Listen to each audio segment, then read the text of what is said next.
Good afternoon. This is Professor Amina Al-Din with Critical Talk, which is a production of Muslim Network TV and Sound Vision Corporation. Today, we're going to do both public policy and foreign policy as we begin to see what our candidates have had to say about each. So much on the table. I hope that we can get to all of it.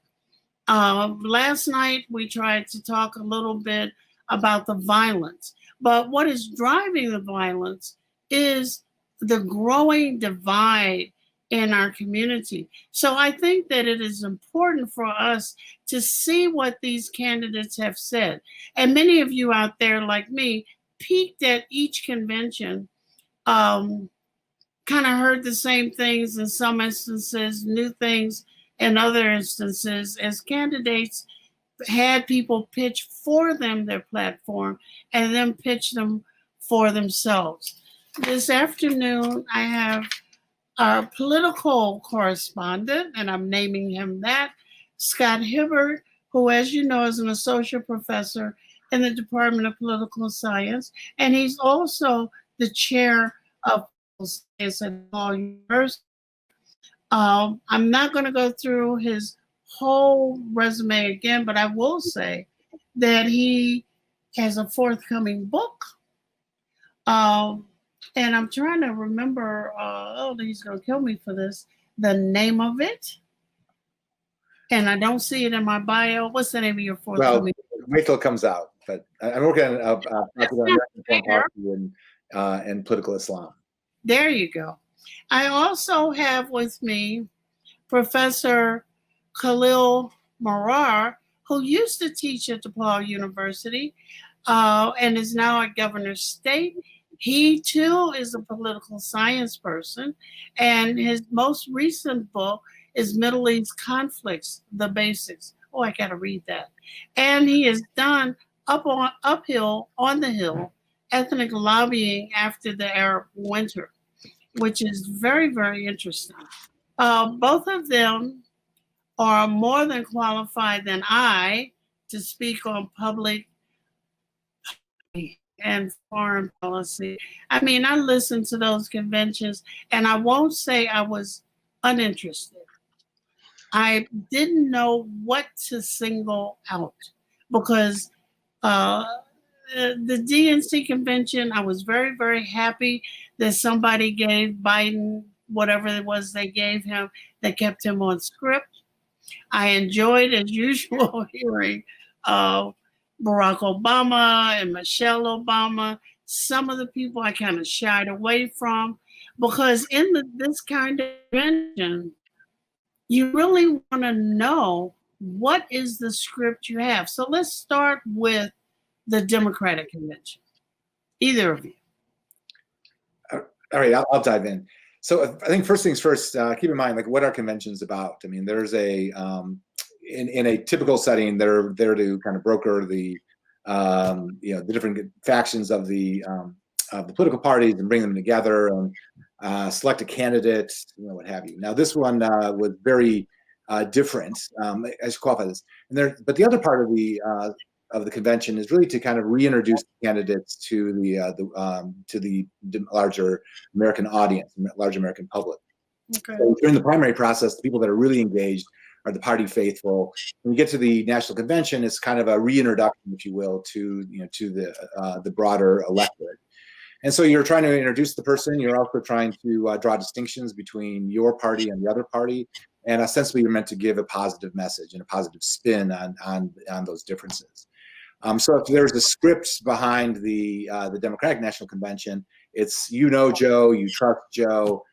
He's gonna, he's part of the Barack Obama team or part of the the Obama administration, and you can trust the well running of the country in these hands. And to that end, there was a really as kind of a positive vision, a positive message. Yeah. And there were criticisms definitely, and Michelle Obama's takedown of the president was pretty intense, but nonetheless there was there's this overarching message of hope And this is kind of the big difference between the the Trump the Republican National Convention, which really harped on fear. The Democratic Convention was really talking about hope. Khalil, your take.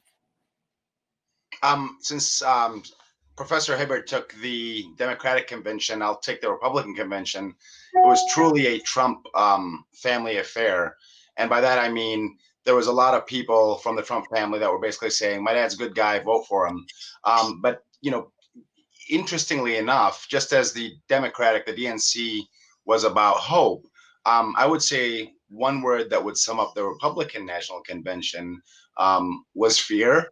And that's a tactic that marketers appeal to, and you don't have to be Don Draper on Mad Men to know how to appeal to that, and to not just appeal to fear, but to ultimately capitalize on it politically. I think that this is this administration in a nutshell, and conservatives that are well-meaning have refused to give their support to this president because of that. Yeah, and if Well, let me go back just 1 second. I've done this to Scott quite a few times. Just so the Democratic Party seems to be made up of multiple parties. They're not on the same page about much except get rid of Trump, but you have to have more than that to get people to vote for you. So if you had to say, what were the top 5 points in the Democratic Convention, what would you say? Now, who are you going to that question? Is that to Khalil or to me? Either one of you. Go Khalil. I'll go through 1 through 3, and then you'll take the last 2, Scott. Yeah. So I would say the 5 points of the Democratic National Convention. I would agree with Scott that hope was the sort of thing that was the glue that sort of kept those points together. But just as importantly, if I could break it up into like these 5 sections, I would say the first one is a rejection of Trump. So just remember that R for rejection of Trump. The second one is to reject the status quo. The third is to reject what this country has become, not just the status quo that this country finds itself in. The fourth is, and you could see what I'm getting at here: reject, reject, reject, reject, reject. If I could sum it up in 5 points, it's rejecting the current situation, rejecting this presidency. And it's very uncomfortable if you're a Democrat right now, but effectively the election will be on Trump's success or lack thereof. It will be a referendum on Donald Trump. Mark my words, for November 3rd, because the Democrats. Oops. Yeah, let me pick up from there because I think Khalil is right on track. You could look at on the one hand, there's definitely a rejection of the status quo, but there's also there was actually a positive message of inclusion, positive message of kind of a return to normality.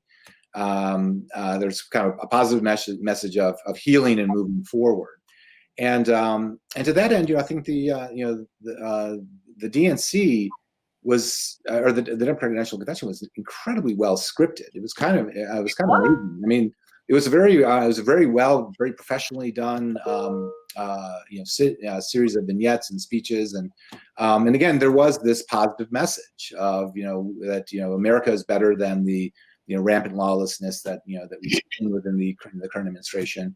That and again we get back to this notion of there is a there's a better path, one defined by civil discourse and by engaging all elements of society and bridging those divides. And it was really telling that there were a number of Republicans who spoke at the convention. And what do you think that media, the role that media played? This was a virtual meeting. Yeah, it was nobody in the audience. Yeah. What role do you think that played? So, well, I think it played well because in some respects, if you look at the conventions over the last 20 years, they really have evolved into media spectacles, and there's much about the selection of a candidate as they are about rolling out a new product, if you will. Yeah. transitioning from the primary process to the general election process. Yeah. And so, in some respects, this is just the logical conclusion of where we are as a media society, in this hyper mediated environment. What's interesting that Khalil didn't really hit on this, but the other aspect of this I think is really important is if you look at the Democratic message, it's trying to be inclusive.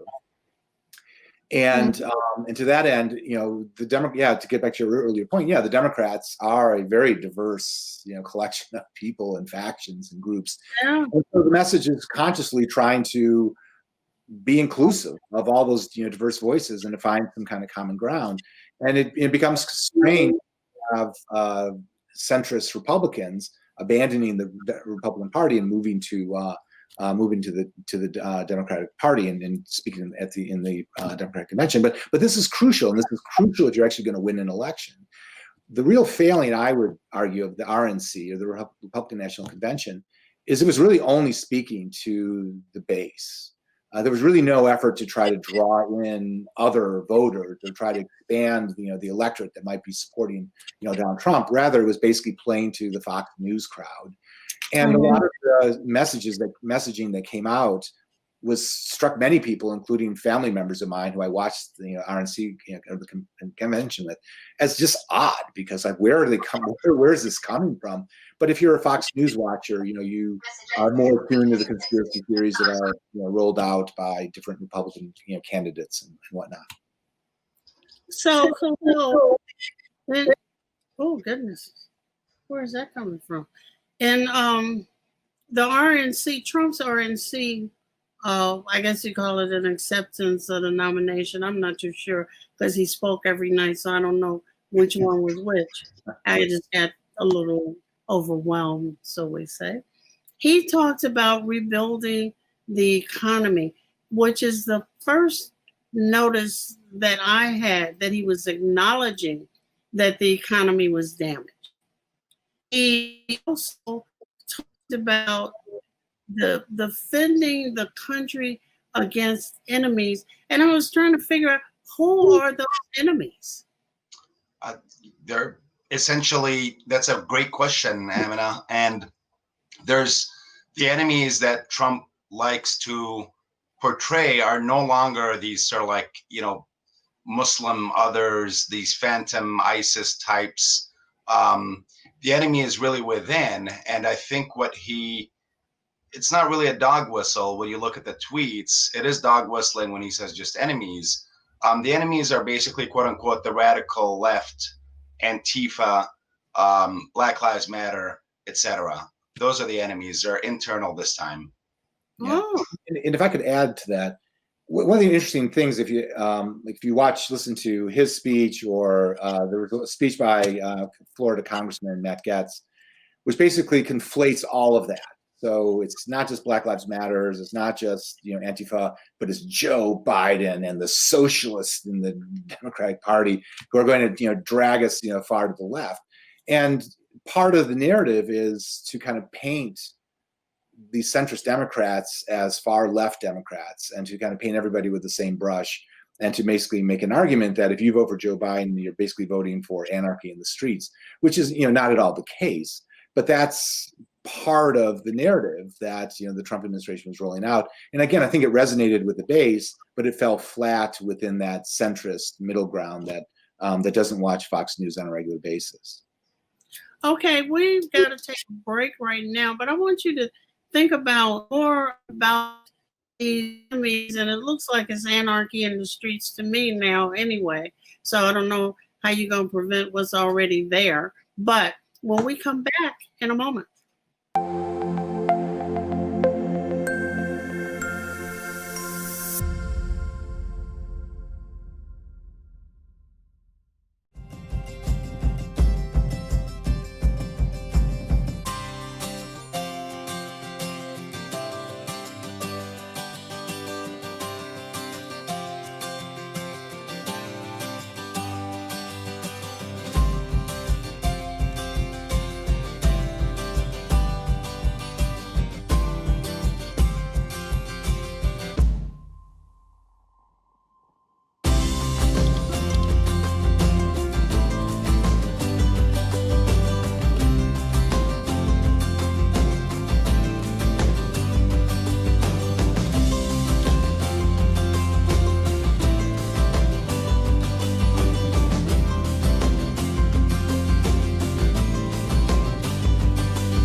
your eyes. Assalamu alaikum everyone, it's your brother Zain Bika from South Africa.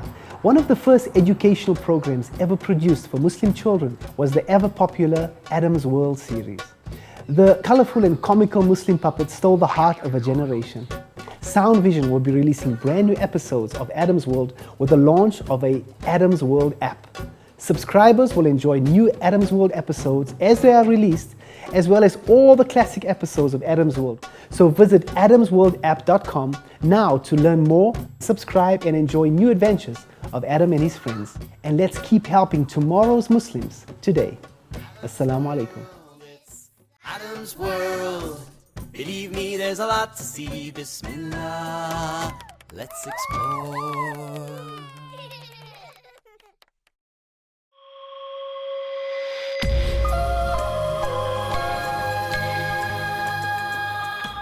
What was it like when you started this network out, when you started Sound Vision those many years ago? You know, after 9/11, one lady called me and she says, what is your channel which I can watch? And I say, I'm sorry, we don't have a channel. And you know what she said? She said, then how America will know about you? SubhanAllah. Anything you want to say to the people who are watching? That we had one sister who messaged that she grew up on Sound Vision. What do you say to the people who have been long supporters? Thank you. Thank you. It is because of you we are able to do all of that. So the generation of Adam's World, you need to take it over for the next generation. And that's my invitation to you. To keep telling everybody where to watch. They can watch it on Galaxy 19 satellite, Amazon Fire TV, Apple TV, or easy thing, muslimnetwork.tv, or our YouTube channel, or our Facebook channel. And with your help, inshallah, ladies, the one who called me, what channel should I watch Muslims on? Answer is here and now.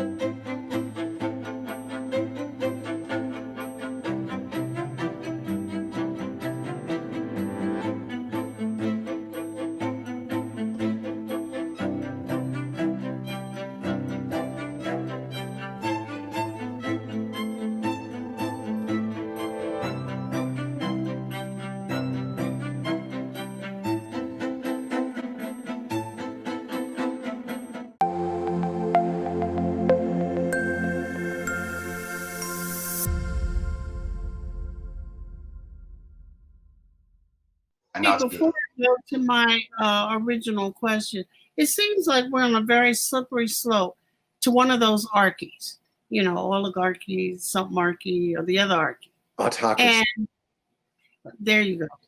And in the end, all of us wind up living under a tyrant with no right. I mean, Trump is now trying, and in his speech, with his declaration of enemies within, trying to suppress the right to protest, which is still, I mean, until he does something with it, a First Amendment right.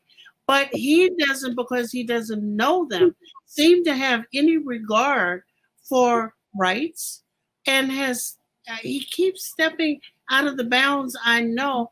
And I, like many in our listening audience, am confused. Well, if I can just respond to that very quickly, the Trump narrative and Donald Trump as a candidate thrives on that kind of chaos. And it's not surprising that, you know, when he goes to Kenosha or he sends troops to Portland, it's not there to settle things down, it's there to whip things up. Because in some respects, whipping things up and creating more contention in the streets and more violence in the streets plays in his narrative that, you know, that a Biden administration will be too weak to deal with the problems facing America. Only a strong man can resolve the issues. And this gets to your point of the, you know, the oligarchs or the authoritarian ruler.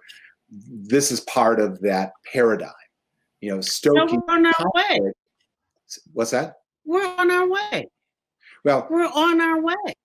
yeah, and his efforts to make things worse plays to his base and plays to his strengths, and will help him in the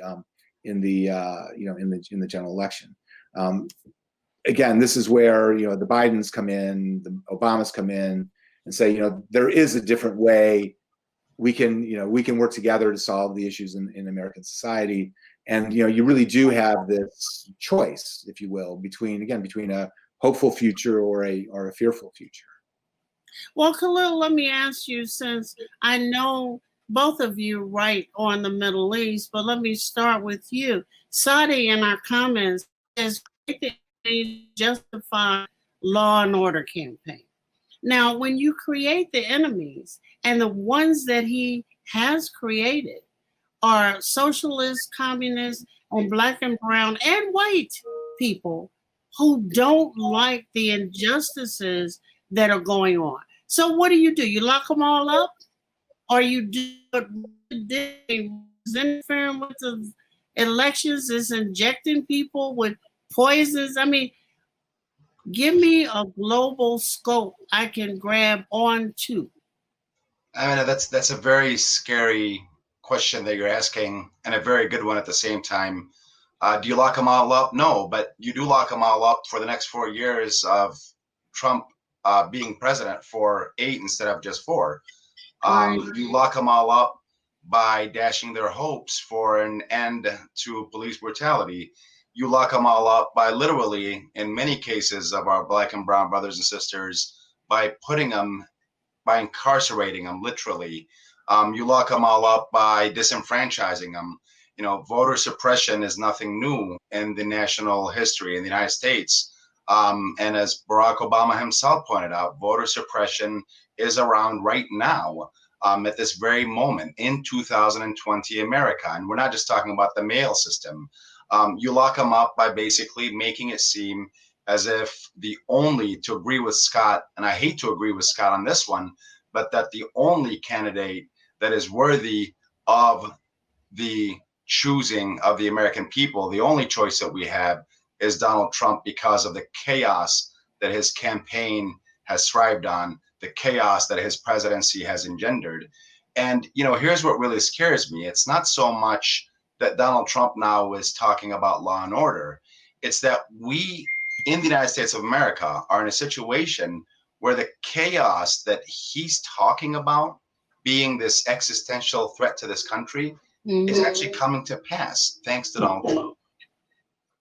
Well, when I looked at the protest in Portland and I looked at Kenosha, I was drawn back to the Arab Spring. I saw Egypt all over again and some other countries with young people trying to exercise some rights, protesting, bad government, bad policing. And then I saw the same thing happen to them. Tear gas, rubber bullets, real bullets, and then just lock them all up. Well, I mean, the one kind of positive note I would say is, again, the scale is different. I mean, in the Arab uprisings, I mean, you had huge sections of the population turning out in protests against the regime, and that's a whole separate set of issues. But I would argue that if you look across American society today, the protests tend to be very localized. Many of there are ways to deal with many of the issues in a constructive way. Unfortunately, we need really systemic change, and you're not going to find that with the current administration. And I'm not sure that Joe Biden is going to solve all these problems in the next 2 years if he gets elected. Far from it. But the thing is, the question is, which direction are you going? Are you going on a question of reform? Or are you going with a question of maintaining the status quo? And if there was one big theme that came out of both the conventions, one was there's a need for change, and we've got a vision for change, and the other one is there's no problem with the way things are. We need to maintain the status quo. And so this really is, in some respects, as Khalil said earlier, this campaign or this election is a referendum on the Trump presidency. But what it really is are we going to move backwards or are we going to move forwards?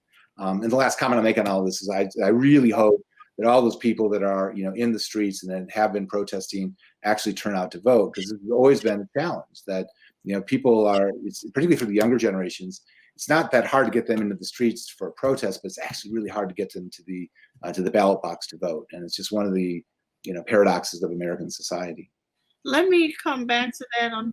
We have to take a break, but there are some other issues that have come up around both of these septuagenarians. Hell, I mean, it's incredible to me that in 2021, we're voting for people who are even older than me out there. And What are they, 37? exactly. And all of these issues. Let us take a break and we'll be back.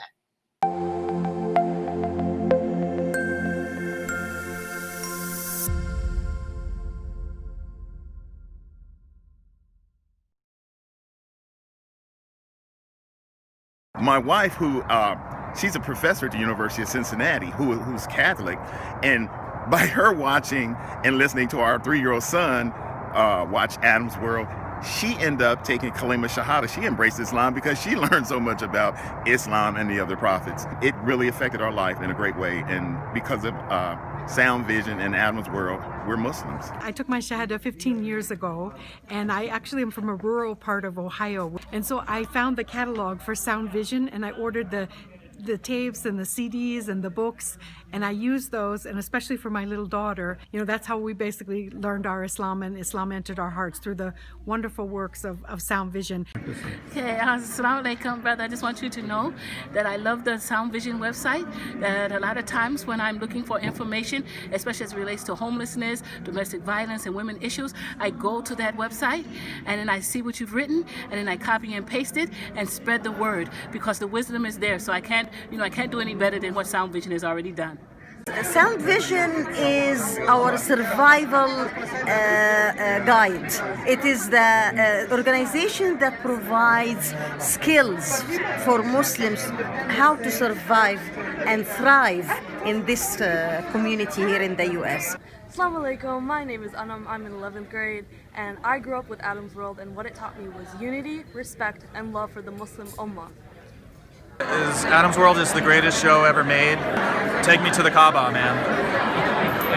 I love that puppet.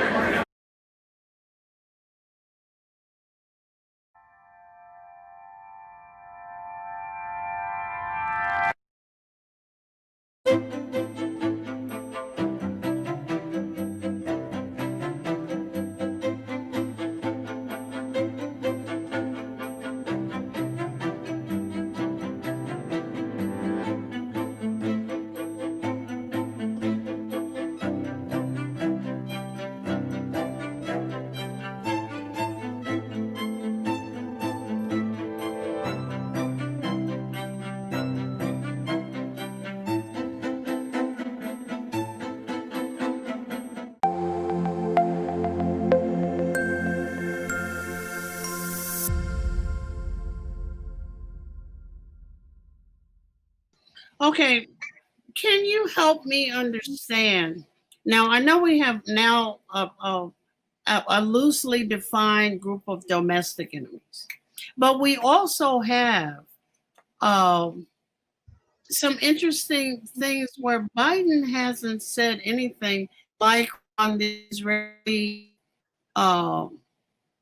treaty, negotiation, whatever it is you want to call it, with the UAE. We have stuff going on in Syria. We have stuff going on in Iraq. We have continuing Russian interference, especially in the Black community. We talked about this yesterday, how all of us are getting all these calls, robocalls, with these voices telling us stuff. The Chinese, however, forgot to use the translator and take the Chinese off, so they got immediately deleted. But we have all of these things going on. In addition, the word is now that you can't vote for Biden because he's gonna die. Look at him. And then you're gonna have Kamala Harris as president. Don't smile at me, talk to me. Okay, so first of all, I don't think Trump's going to die anytime soon. He's actually in much better shape than Donald Trump. But getting back to your larger issue, one of the one of the stories that didn't get much airplay this week was how the Homeland Security buried a memo that was supposed to go to Congress about Russian interference in the election, and they know that it's going on, and people are very, I mean, it's happening, and a lot of it's done through social media, a lot of it's done through the kind of stuff that you're talking about in terms of robocalls. And the head of the Department of Homeland Security just announced to Congress that they're no longer going to be doing in-person briefings. Now, to me, what scares me about that is you now see some degree of complicity of the administration in allowing this stuff to happen as a way of shaping the trajectory of the election. And this kind of gets back to my earlier point that if you look at all the polling numbers, I mean, Biden is up by anywhere from like 5 to 10%, depending on states, over Trump.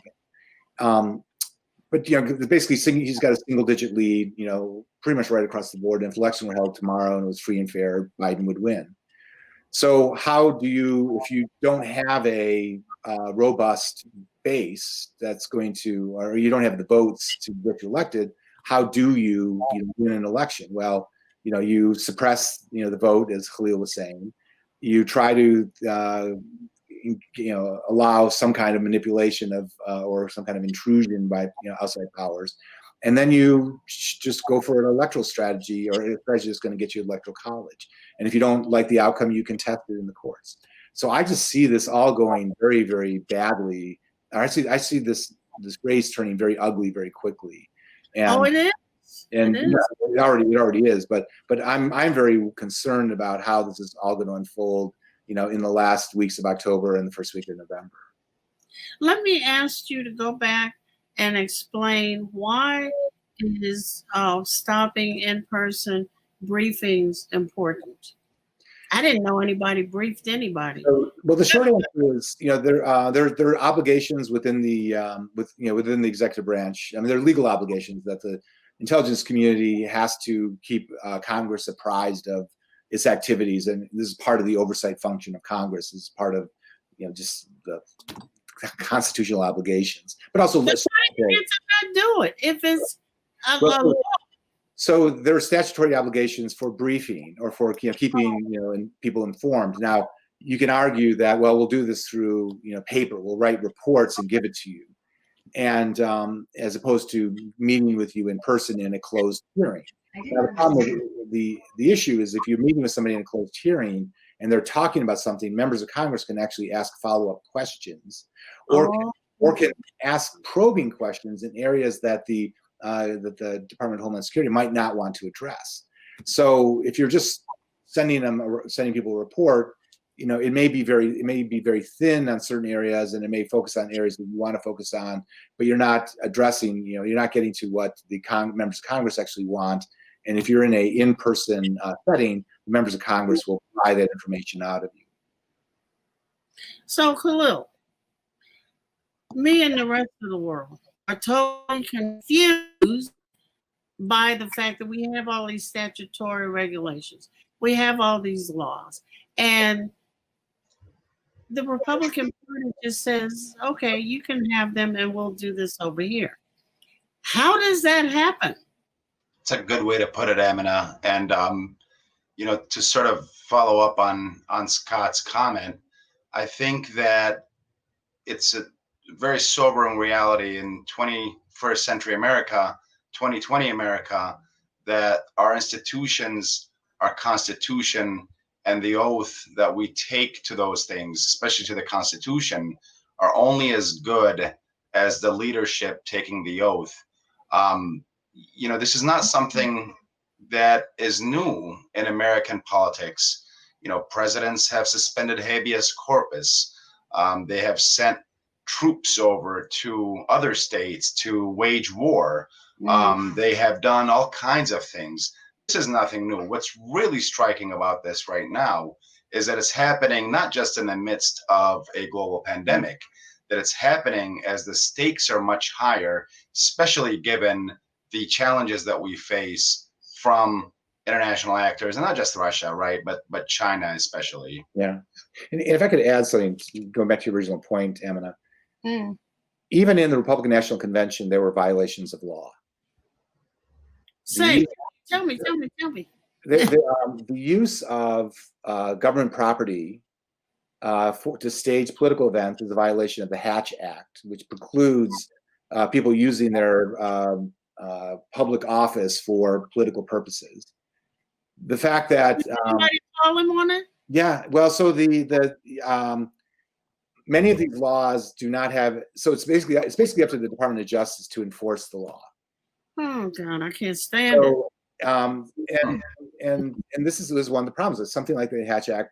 You know, if a member of Congress had done this, if Nancy Pelosi had done something like this, I could totally see the Republican Department of Justice going after her. But in this instance, it was the Republican National Committee that was violating the law. One other instance was Secretary of State Mike Pompeo. When you're serving overseas, and he was actually in Jerusalem. Right. And he gave a speech from the from the rooftop of a home in Jerusalem, and there was all kinds of religious symbolism in that, which kind of caters to the evangelical Christian base within the Trump administration. But that violated any number of norms and actually the Hatch Act itself. He shouldn't. Sitting secretaries of state do not do that, but in this instance they did. And again, there's a this is part and parcel of the Trump administration's flagrant violation of norms and rules that historically bound American or have helped American political system to operate function in a cohesive manner. But the telling response by the chief of staff of the White House was, people outside the Beltway don't care, and they're relying upon that to get away with these kind of norm busting activities, which again, in the long run, they coarsen political attitudes and they undermine the integrity of the political system. Well, I want you guys to think about, I think we are coming up on our last break, but I want you to think about, if you get to violate everything and you get away with it, what good is the Department of Justice, what is a fourth branch of government that I didn't know about? Or what good is Congress if it can't balance anything? And if you get away with them, does the following administration get away with them too? We're going to take a break and we'll be right back.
Assalamu alaikum everyone, it's your brother Zain Beaker from South Africa.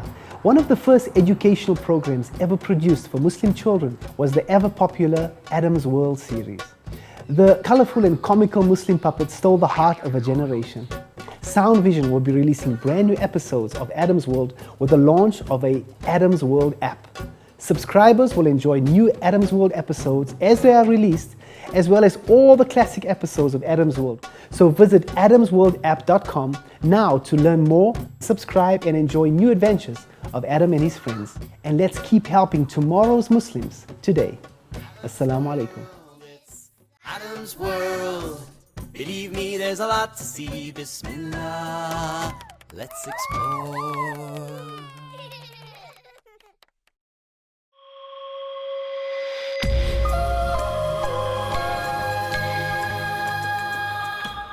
What was it like when you started this network out, when you started Sound Vision those many years ago? You know, after 9/11, one lady called me and she says, what is your channel which I can watch? And I say, I'm sorry, we don't have a channel. And you know what she said? She said, then how America will know about you? SubhanAllah. Anything you want to say to the people who are watching? That we had one sister who messaged that she grew up on Sound Vision. What do you say to the people who have been long supporters? Thank you. Thank you. It is because of you we are able to do all of that. So the generation of Adam's world, you need to take it over for the next generation. And that's my invitation to you. So keep telling everybody where to watch. They can watch it on Galaxy 19 satellite, Amazon Fire TV, Apple TV, or EasyThing MuslimNetwork.tv, or our YouTube channel, or our Facebook channel. And with your help, inshallah, ladies, the one who called me, what channel should I watch Muslims on? Answer is here and now.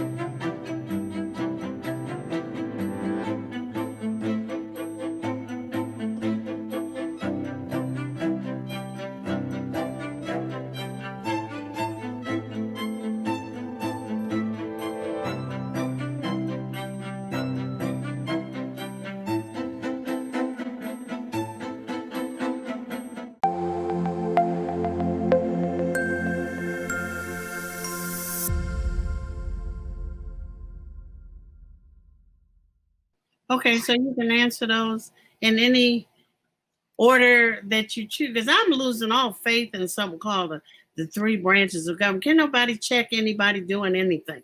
Well, very briefly, this is going to be one of the really interesting questions, if assuming Biden gets elected, is will many of the crimes that have been committed under the current administration, will they be prosecuted under a new Department of Justice?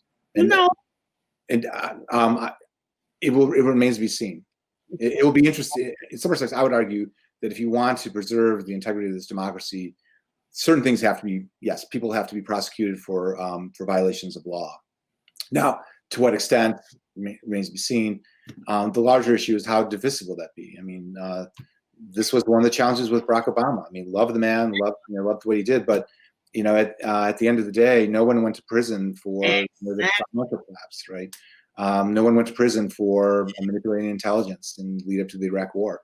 The concern at the time is like they're desperately trying to save the economy and exist in a very partisan environment, and there was no stomach for that fight. Yeah, but if there's no stomach ever for writing things, Khalil, how do you ever get back to some notion of democracy, rule of law, and all of those wonderful things that we tout to the rest of the world?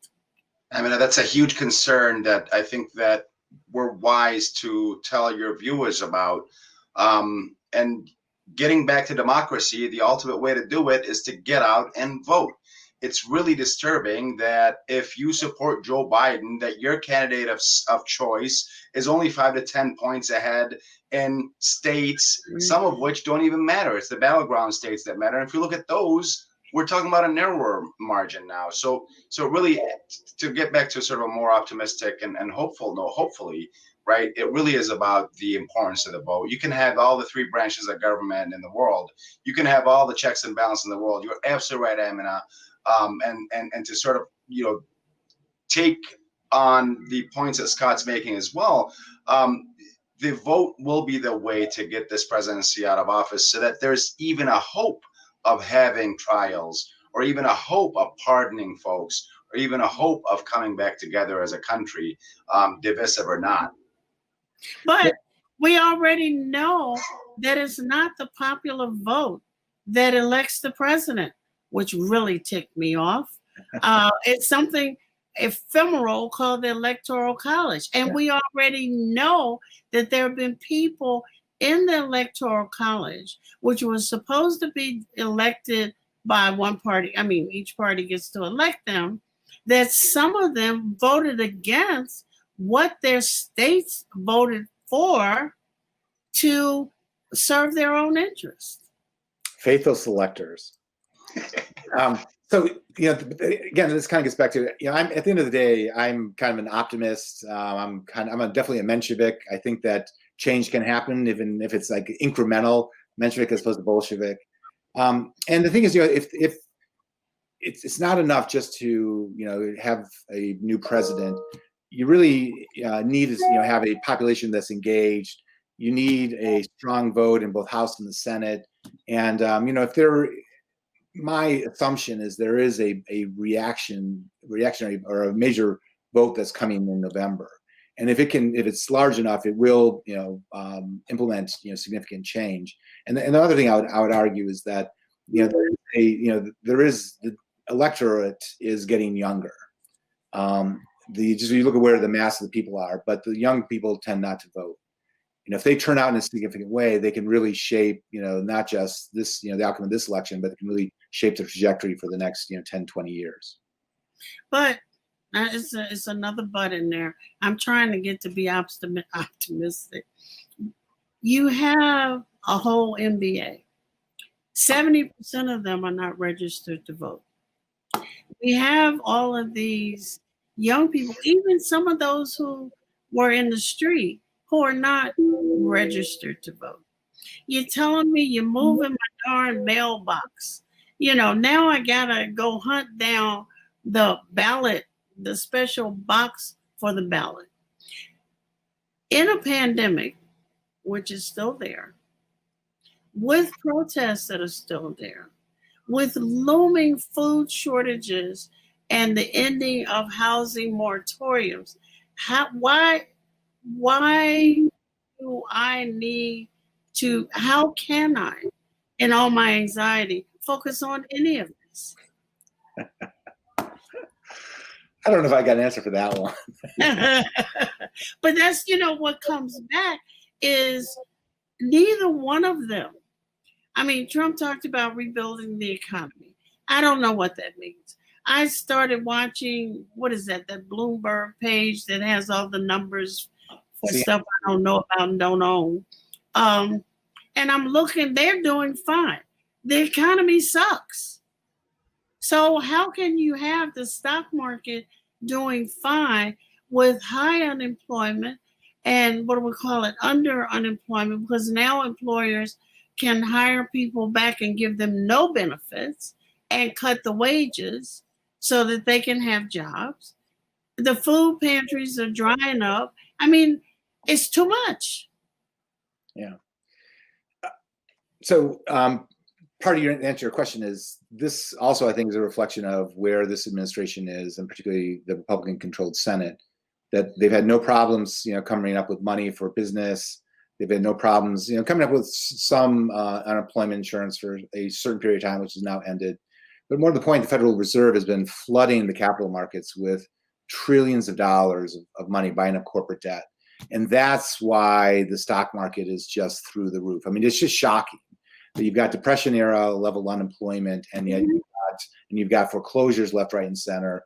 But yeah, you've got the stock markets through the roof. And this is again, this is a byproduct of decisions made in the upper echelons of government. Now, I would argue that, you know, the Republicans have just blown it by not cutting a deal with the Democrats and passing a last round of stimulus, because what's going to happen in the next, I mean, it's already happening right now, yeah. But people are, you know, more unemployment is going to tick up, going to be more foreclosures. The economic situation is just going to be increasingly dire between now and November. And I think that's really going to hurt the Republicans in the lead up to the election. Let me ask, because both of you teach political science, I have been apprised, well, I read too. Clinton opened the door to demolishing a wall between mortgages and something. So it's between investment banking and private or investment banking and normal banking. Yeah. Okay. So now are we, in addition to everything else, headed toward another huge recession like Australia, where there's some things you can't hide? And public policy, maybe it's keeping up and I haven't read enough, but people in losing their homes, because only 50% of the people have these federally backed mortgages, and that means only 50% of the landlords have federally backed mortgages. And we're going to have people in the street, and it's going to be in the days before the election, the person said, I'm going to get you back in your house. But the CDC has canceled, extended the moratorium on mortgages. How can the Center for Disease Control now step in to expand something about mortgages? Aren't they in two different places? I am really getting confused about this government, guys. Khalil, you want to go for that? I mean, there's a lot to be confused about, Amina, and you know, if academics, if intellectuals like us are confused, imagine what this is doing to the person that's out literally right now in the streets that have lost their home, or Right. that basically had somebody that got killed, or worse, you know, that their whole family got wiped out by COVID or something like that. Right. Those are the people that need the most amount of help. And I think that what you're saying is fundamentally true. And that is that if they need the most amount of help, they have the most amount at stake, they're going to be the least likely to vote. Never mind the confusion about the government that you and I and academics worldwide, you know, the United States has become the laughingstock of the world. And you know, the question then becomes, what do we do to fix that? I think there is hope, and the hope is in the political process. And even though the political process is bad, it could never be as bad as maybe 1860 when folks were enslaved, when 600,000 Americans died fighting one another, when the country was in crisis, divided between a North and a South. Now, listen, those things are very prophetic, not because they happened in the past and they have something to tell us about the present.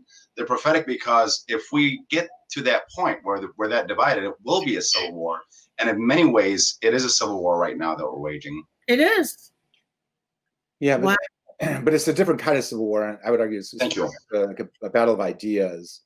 And this is why I think the political process is so important, because it provides a forum for the debate of those ideas.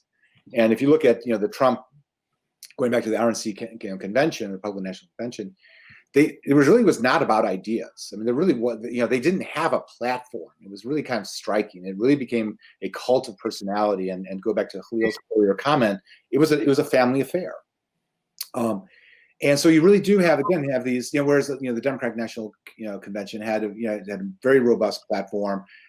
One may not agree with everything in it, but at least it's there was something there, and there was a set of ideas and values that were embodied in it. So again, going back to this idea that elections really are moments of choice, and this is a moment of either you vote for you vote your fears or you vote your hopes, and I think that people kind of, at least a good chunk of mid-America, has seen through the Trump phenomenon, and they will be there will be voting. There will be a surge of Democratic voters in the fall.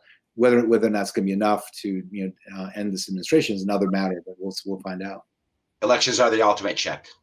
Yeah. Yeah. Well, I think that it sounds like some of you need to be in your classrooms, kind of dispelling some of these notions and clearing up who's who and what's what, so that maybe we have to TikTok him again, huh? Or do one of those things, to get the attention of the young people so that they hurry up and register. but then they're clear on what's at stake. Because I know all these other things that I brought up, the housing, the food, the healthcare, all of those are at stake. But we have to add one more thing. And that's important. So let me give both of you the last word for our audience. Khalil, you want to go? Yeah, there's hope. There's hope. And it's not just that the elections are the ultimate check. It's that, love him or hate him, Donald Trump has created a situation. We used to say when Barack Obama ran, he brought out the young people. He brought out people that would have never come out to vote. Donald Trump brought those people out twice-fold, not because they want to vote for the right person, but because they want to vote against the wrong one. That's my last word. Can I have a last word to your last word? Do you know, when you look at the stats, Barack Obama did not overwhelmingly win the white American vote, okay? But he brought out large numbers of others to vote for him. So that's an imperative. But the other imperative that we didn't get a chance to talk about was the Senate. Scott? Yeah. So my last word is, elections really are about the battle of ideas. My real concern is the amount of disinformation that's coming into the process, which is muddying the waters. And and if you think about the way propaganda works, it's not really meant to prove that one thing is true as opposed to another. It's just meant to kind of cloud anyone's understanding about what's really out there and what's really true and why one person is better than the other. And it's just that creating that seed of doubt, which is going to tamp down voter turnout. And this is what the Russians are doing in social media. This is what much of the right wing is doing. And so my real concern is just a free and fair election. That's that there will be disinformation, there will be meddling, but if that can be minimized, I will be grateful. Right.